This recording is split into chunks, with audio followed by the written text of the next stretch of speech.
to both.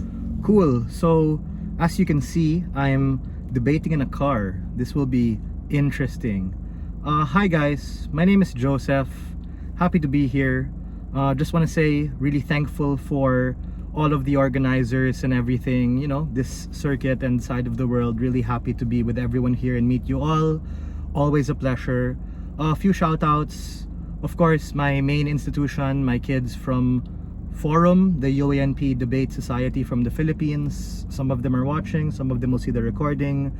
To my partner Matthew, of which all of this would not be possible, and may this be great. And of course to other friends watching, my friend Joel, Brent, Ayan, etc. Yeah, and of course above all, my girlfriend Belle, who recently got a new job in his night shift. Yay, I love you. Hopefully you can see this, that'll be fun. Cool. A few things. So, no preferred pronoun, POI verbally, say it once, I'll hear you and I'll take it, and I'll do a countdown before I begin.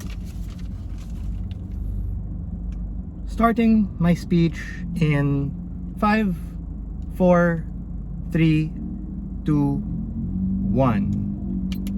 Mr. Speaker, ladies and gentlemen, when someone punches you in the face and you don't do anything about it in the name of being defensive or forwarding strategic ambiguity or wanting to protect the peace or worried that things will get worse and they might hit you harder, literally does not solve or improve your current condition.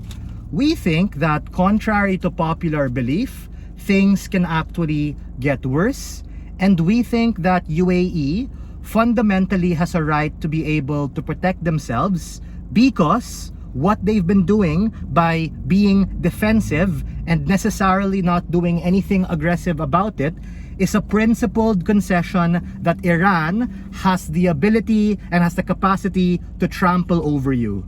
The rhetoric we hear from side opposition is that, bro, things will get worse. They're gonna get sketched out. They'll think you're with the US. All of these are literally already happening, and there is literally no delta at the point in which there is no change. They've done this already over the past couple of weeks, and this debate is specifically about why we should regret it, because we just have to ask, have them being defensive made things better for them, for the world, for the region? I don't think so, right? Like, it literally continues to escalate and things are continuing to get worse on their side. They tried this chill and stoic approach, as I suggested to my point of information to the leader of the opposition, Iran already believes what they want to believe. You know, whether it be true or not, because the reason why they attacked UAE to begin with is because they're like, oh yeah, we think that you're allied with the US, and we speculate that the launch point and attack towards Iran came from UAE. Bro, for real, like, I don't know if that's true or not, but at the point in which Iran is already reacting in a very emotional and volatile way, in and of itself goes to show that regardless of you putting your hands up and trying to be defensive, oh bro, we can fix this, diplomacy, no, it's fine, ultimately is not going to lead to much, because escalation is already happening and they're already stuck in this conflict whether you like it or not. So who gives a fuck, right? Like, if they think you're friends with the US, bro, or yeah, etc., these things are already happening, and even if they confirm that at the point in which you're already being able to get support or help from them, is a point in which we're able to cripple Iran and reduce their ability of them to be able to do bad things to the region, to be able to defect other people. I think side opposition does not understand that, contrary to popular belief, doing nothing can significantly get worse when you stay silent. I have a few strategic observations of top half to also serve as their path to victory.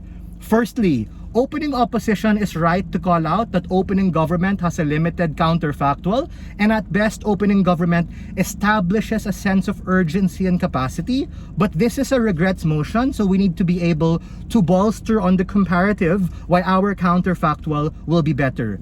First part of the counterfactual: the best defense is a good offense. A defensive stance not working is continuing to not necessarily work because there are direct attacks against you and your people.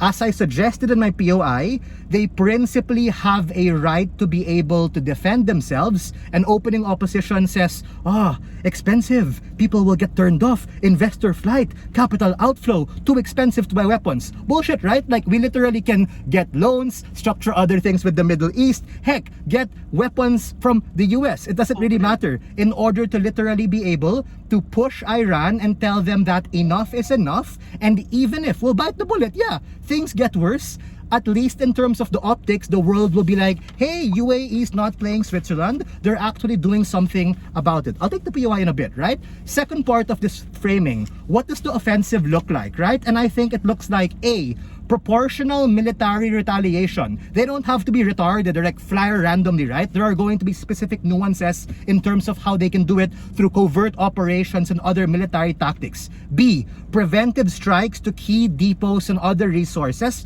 to further cripple Iran and prevent them, even if they attack, for this to be even more deadly. C, and this is important, something our opening missed, optics and vocal dissent on the international arena. Because if side opposition is so concerned about optics, my flip and my claim is that by being defensive, you don't really establish a sense of help or urgency. In fact, when you stand up for yourself, you can spin that empathy and sympathy by being able to say, hey, they're being affected, they're doing something about it, and we can coalesce to be able to give them the support that they need, whether that be in terms of morale or whether that be in terms of direct resources. Why? Because of the self-defense principle I gave you in my peroration, and secondly, something quite important, the proximity to the Strait of Hormuz to be able to prevent that pressure in that area. POI, opening opposition. Let's go. Look me in the eye and tell me, do you think people would have trust Mahatma Gandhi as a arbiter of peace if he punched the British in the face? I trust him as the same way. I'm looking at you in the eyebrow in the camera. What's up, man? And I think that, yes, most certainly, once you start seeing someone stand up for themselves, you create a fundamental call to action in terms of being able to show that they're not just gonna be a bitch and do nothing about it and hope and pray and expect things to change, because you shift the rules of the game to Iran and you ultimately make it significantly harder for them to actually take you seriously and be a force to be reckoned with.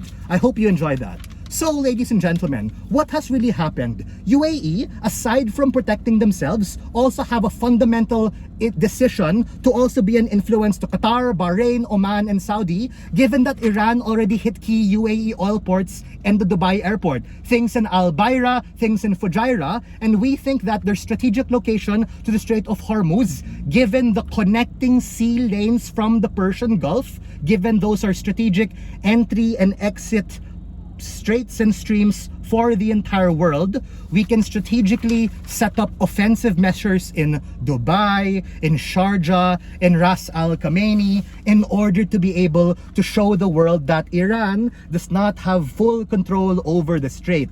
The point in which we can fire back is the point in which we can create a defensive forward operating base and push in order to decongest those things which are affecting the world. Ladies and gentlemen, contrary to popular belief, things can get worse, and I believe that putting the leverage or the cards on their side fundamentally gives you a disadvantage, because they write the rules, you don't. It's time to stand up for yourself. The best defense is sometimes a good offense. Very proud to stand on side proposition. Perfect. Thank you so much, ma'am.